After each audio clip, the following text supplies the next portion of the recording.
guddaan inni lammaffaan tokkummaa dhabuudha. Tokko dhiibbaa keessoo irraa ka'a. Keessootti waliin tokkoomuu dide Oromoon. Keessoo isaatti waliin tokkoomuu dide.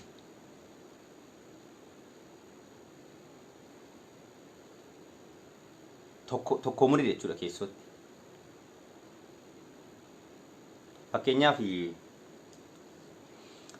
keessootti tokkoomuu dhabuun isaa immoo dhiibbaa alaatiif isa saaxili. Dhiibbaa alaatiif isa saaxili. Gaafa tokkummaa dhabde diinni qaawwa argatee keessa galee si baxabbata jechuudha. Kanaaf kan qaawwa dii alaa bane eenyuun jechuudha tokkummaa dhabuu keeti. Hadha tokkummaa qabaa Oromoon. Oromoon tokko ta'ee paartilee Oromoo galchinaan qabsaa'ee paartileen Oromoo biyya galanii kaanii diigaaran Oromoos tokko ta'ee jira galchi. Miti naan jedhaa godinatti galee anneen gaddaa amma gurbaan tokko baay'ee na gaddisiise ana gurbaa Jimmaatii Gibx irratti koronaadhaan du'e. Biyya Gibxitti jechuudha. Koronaadhaan du'e namni dinaasaa isaa kafanee qabaru dhabame. Egaa Oromoo dheedhanii Oromoodhumatti himnaani maal oliin jedhanii isin nu fixuu fi warri eekalee warra godinaa wal qoqoodee jechuudha. Baay'een gaddee an kana dhaga'u kootti baay'een gaddee. Koronaadhaan du'e lammiin Itoophiyaa tokko isaa Oromoon godina biraa kafanee qabaruu dide. Hamma kanaatti qoqoodame jechuudha injifannoo paartileen Oromoo hamma kanaa qoqoodanii Oromoo. Hamma kana. Baay'een gaddee waan sana. Ajaa'idha wanti kun. Naqarsa wanti kun yaa biyya. Keessaa bahuu qabna waan kun ajaa'idha jechuudha. Ilaaf ilaammeen qabu siyaasni keenya tokkummaa kana hin dhabeef immoo. Ilaaf ilaammeen qabu.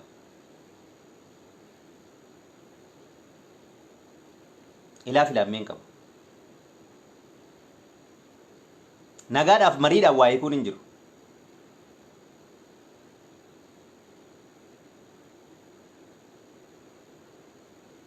Hin falmaa amma namni lakkii nu Oromummaadhaaf qabsoofne malee gandaa fi miti godinaa fi miti aanaa fi miti jedhe akkana wal falmuu akkana hidda kaasanii wal falmuutu rakkoo keenya walitti muruu dhabu wennaan badaa deemaarra jechuudha. Gandummaan jira mun jiru adda siyaasa Oromoo keessa gandummaan dibbinni jedhee jira keessaa baanu walitti himne. Godinatti hin gallee siyaasni Oromoo galeera keessaa habaanu bakka dhiisni akka Oromootti akka sabaatti dhufu jira rakkochi. Kasi rakkoon inni sadaffaan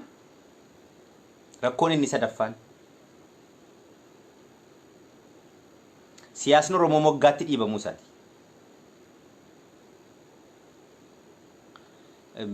Deebii waliin deebisinaa intini kan koo jalatti abbaan barbaade isa arrabsu abbaan barbaade isa ajaju waa tokko waliin deebisinaa sin. Miknaatum kun yaaduma namaati. Namni nama arrabsu yaadu nama xinnoodha. Namni akkasii malee cinqaminaa deebii waliin kennina taayimlaayinii koo jalatti. Abbaan barbaade akka barbaade arrabsaa deemu rakkoon qabu ergaa koon dabarsadha. Nama yeroo waan akkanaati yeroo qabu miti ani rakkatinaa sin waliin deebisinaa jechuudhumaaf. Kanaaf aadaan siyaasa keenyaa moggaatti dhiibamuudha rakkoon inni sadaffaan. Siyaasni keenya inni waggaa 150 baddaa tureef moggaatti dhiibame siyaasni keenya. Ferii politiksii ta'e jechuudha. Namni siyaasni moggaatti dhiibamuu jechuuni seentarii irra jirtu ati biyyan hoggantu yaadan burqisiiftu. Yaadan burqisiiftu taanaan immoo biyya hogganaan jirtu diinagdee sin hoggantu hawaasummaa sin hoggantu siyaasa sin hoggantu. Kanaaf bukkeetti dhiibamaa deemte jechuudha. Gaafa bukkeetti dhiibamaa deemtu immoo hanga biroomeera jette. Gaafa hanga biroomeera jettu immoo kallattii gabrummaa keessaan baatu qofa qabsoofta malee yeroo hundi waa haaraa uumuu diinagdeen fagaachuu ikonomiin fagaachuu addunyaa kana to'achuu waan akkanaa yaaddu ati. Hanke yeroo hundumaanni diddaa gabrummaa jala akkamiin hin baha qofa. Oromoon mataan isaa jechuudha. Ituu qabeenya qabu inni hiyyoome mataan isaa diddaa gabrummaa keessa ture. Gabrummaa jala jira waan ta'eef waa haaraa uumuu hin dandeenye jechuudha. Moggaatti dhiibame siyaasni isaa. Hamma barra moggaatti yoo hin dhiibamne aangoon siyaasaa yeroo sirka gale kana yeroo aangoon siyaasaa sirka galu kana jechuudha. Waa haaraa uumuun ati diinagdeetti galte sin cinqulamuunni kaan silaa. Kanatti wal cunqursuu qaba Oromoon. Resistance struggle jedhama. haalli Oromoon keessa jiru. Siyaasa diddaa gabrummaa. Siyaasa diddaa gabrummaa. Sirrii ture yeroo isaatti. Isa yeroo isaa mormaan jiru naa qabadhaa. Yeroo diddaa gabrummaa adeemsifamutti qabsoo diddaa gabrummaa gaggeessuun keenya sirrii ture.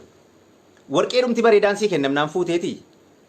Warqeen inni kun kan maqalee ta'e kan naqamtee malee hin barbaadu itti darbatta bakka. Diddaadha ka. Diddaa gabrummaati. Yeroo isaatti sirrii ture. Hadha mataan namaa achi keessaa bahuu dadhabe diddaa gabrummaa keessa. Diddaa gabrummaa keessaa bahuu dadhabe mataan namaa jechuudha.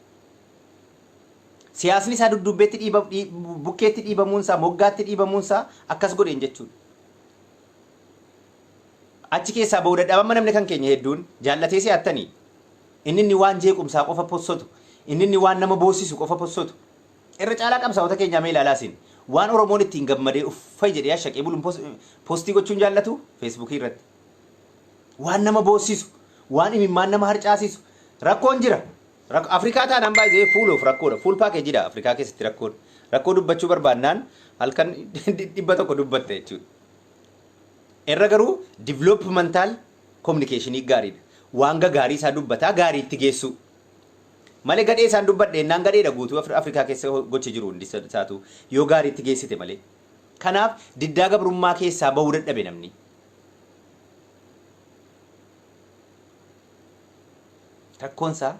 Rakkoon siyaasa keenya inni sadaffaan isa kana. Diddaa gabrummaa keessaa bahuu hin dandeenye ammas namni. Irra ture ka isaan irra ture. Amma shira shiruu jedhama miti yeroo hunda yookaan abiyyiin shira maal jedhama. Shira shiruun kan shira shiru resistance struggle warra gaggeessu. Warra qabsoo diddaa gabrummaa warra gaggeessuu fi qabsoo dictatorship warra gaggeessu kana lachantu gaggeessa shira. Dictator jechuun nama humnaan si bulchuudha bakka akka nafxanyaatti jechuudha. Yaadotee shira. Namni diddaa gabrummaas gaggeessu immoo akka mootummachi sun maqaa baduufiyyuu shira.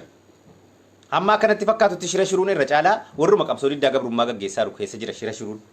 Mootummaa jibbisiisuudha jechuudha. Isa amma gidduutti Oromoon kan dachee nyaata. Dhugaan jiru isa kana.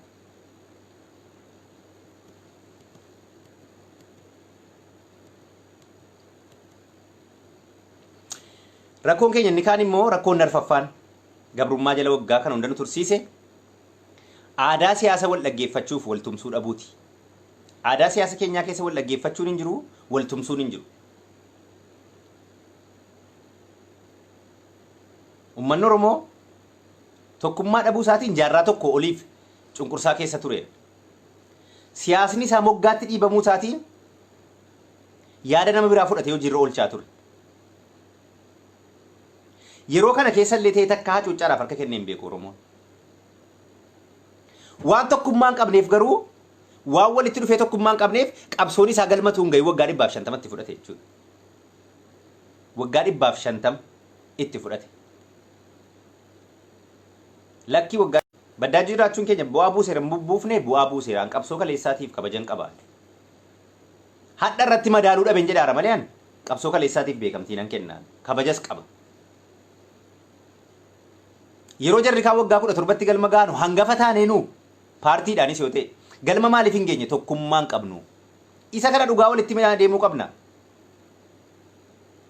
Paartiileen Oromoo gidduutti Islaamik Oromoo fi paartii Oromoo jedhameetu wallaluu namni Harariin keessatti namni 20 ol hin dhumne. Hanqina kana walitti himuu qabnaa bar. Maaliif wallalee Islaamik Oromoo fi Oromoon inni kaan jedhame amantiidhaan maaliif ol qoode? Taa'eera barcuma irratti taa'ee rakkoo isaa hiikkachuu dhabuu Oromooti jechuudha. Dhabuu paartiilee Oromooti sabaatu hin ta'e. Ilmaan abbaa tokko amantiidhaan wal qoodee wal ciree nama 20 oltu dhume jechuudha achi keessatti. Islaamik Oromoo fi abaa'oo maal jedhame jechuudha. Maaliif du'e ilmoon namaa barcuma irra taa'anii aadaa wal dhaggeeffachuutiin rakkoo walii hiikuu dadhabuudha jechuudha ka'umsi isaa. Kana dhugaan. Hanqina kana walitti himnu malee rakkoodha biyya. Tokko sakan.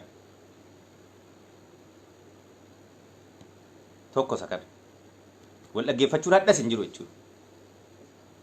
Walii abboomamuun hadhas hin jiru. hundinuu 4 kiiloo barbaada 4 kiiloo bakka kee buufattee nama ho'i galfattee tiyyuu hojii isa kaan itti galtaati filannootti galtaati.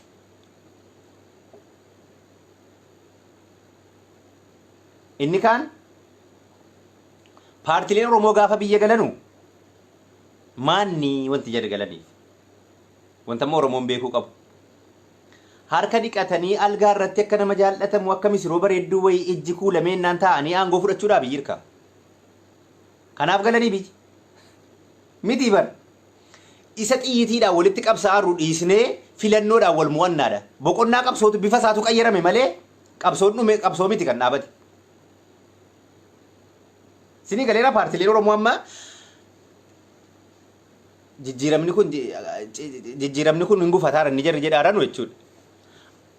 Gaafa biyya galanuu harka dhiqatanii qalabatii kaa'atanii akka misiroo ija kuullatanii jechuudha. Aangoo fudhachuufi miti. Maaliif qabsoo bosona teenyee walitti dhukaasaa dhiisnee korojoodhaan uummanni Oromoo abbaa barbaade filannaan aangoo walitti kenninaadha. Boqonnaa qabsootu qayyarame jechuudha. Qawweedhaan wal mo'achuurra sagaleedhaan wal mo'achuutti qayyarame boqonnaan malee harka dhiqatanii tokko tokko kennuufi miti. Badhaadhinaas yoo ta'e injifachuufi. Abaa'oos yoo ta'e injifachuu wal injifachuudha maaliin filannoo qofaan kana inni jedhu walii galchan.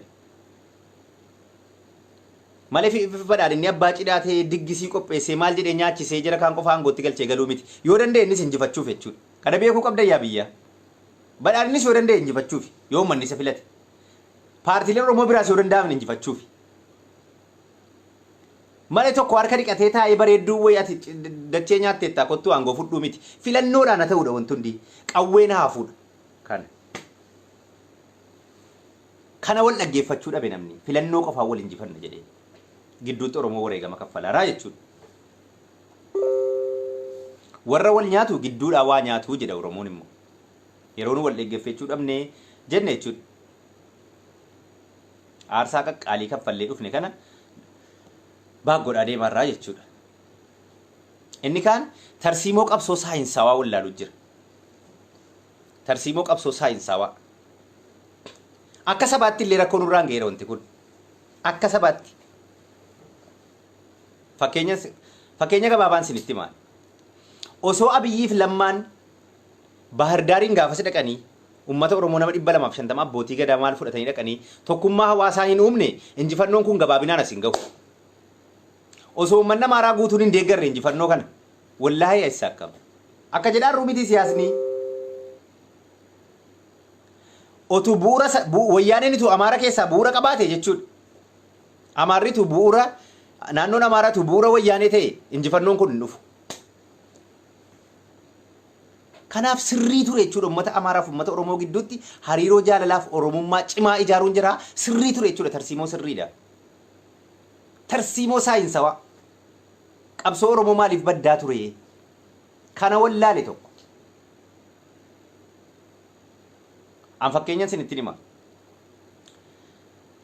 Jawaarii fi Lidatuun televezyiinii OMN irratti dhiyaatan. Jawaarii fi Lidatuun televezyiinii OMN irratti dhiyaatan.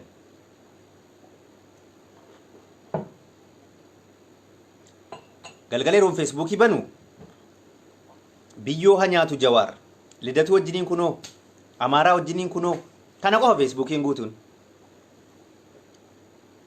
Ani immoo akkasitti ilaalu. Paartiin Oromoo malee beeku sabira wanti jedhuu fi ani immoo Itoophiyaa malee sabaaf sablammiin beeku wanti jedhu lama walitti dhufee mari'achuun aariif kaalchar no. Aadaa gaariidhanni. Aadaa gaariidhanni. Kanaaf an komii qaba waltajjii sanarraa. Komiin koo garuu akkas hin jettan Lidatuu dhumti Jawaar maaliif ta'anii mari'atanii miti. Aadaa kana qayyaruu qaba Oromoon. Paartileen tsinfanyaan Oromootii fi paartileen tsinfanyaan Itoophiyaadhaan balaa buusanu lachan jaraa walitti dhufanii akka kana mari'achuu qabu. Kan koo garuu maanni komiin gaafa waltajjii gaafa asii irraa tuma ta'e. Garaagarummaa tarsiimoo irratti maaliif waliin falmine? Tokkichuma Abiyyiin kuffisuu qofa irratti mari'atan. Miti garuu Lidatu sabaaf sablammii kana Oromoo kana mirga isaa namantamu namantu. Ati immoo Jawaar Itoophiyaa kana